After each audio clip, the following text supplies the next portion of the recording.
നിങ്ങളുടെ കാര്യങ്ങൾ സംസാരിക്കാറുണ്ട് സംസാരിച്ചു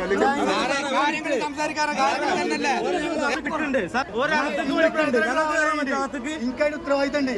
എന്റെ ബ്രദർ ട്രാവലറായിട്ട് പൈസ സാറേ ഓനെ അവിടെ തിരിക്കുകയാണെങ്കിൽ ഇത് മുഴുവൻ കേൾക്കണം. ഓല് കേൾക്കുന്ന വേണം. നിങ്ങൾ റീഷെഡ്യൂളോ അല്ലെങ്കിൽ റീഷെഡ്യൂള് ഓൽക്ക് കൺഫേം ചെയ്യാൻ വെച്ചേ. റീഷെഡ്യൂളിന് ഓൽക്ക് ഇത് ചെയ്യാൻ വയ്യ.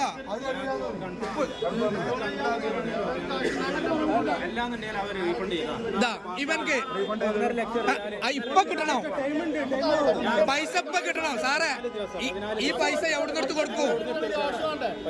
അടുത്ത ടിക്കറ്റ് എവിടുന്ന് പൈസ എടുത്ത് കൊടുക്കും? അതാ പറഞ്ഞത്. അത് ചോദിക്കുമ്പോഴാണ് തട്ടിക്കേറിട്ട് ഈ ഒരാള് ചോദിച്ചാലും 10 ആൾ ചോദിച്ചാലും ഓല ഉത്തരം അതാണ്. അതിൽ എന്താ കാര്യം? ഹെഡ് ഓഫീസ് വിളിച്ചിട്ട് ഫോൺ എടുക്കണില്ല. നമ്മളെന്ത് ചെയ്യൂ? ഓരോട് നാളെ പ്ലെയിൻ ഉണ്ട് കാരണം ഈ സെയിം പ്ലെയിനാണ് നാളെ പൊന്താനുള്ളത്. എന്ത് കൺഫേം ആണ്? ഓല് കൺഫേം ചെയ്യണില്ല. ഓൽക്ക് ഉറപ്പില്ലാന്ന് ഓല് പറയുന്നുണ്ട്. പൊന്തോല്ലാന്നുള്ളത്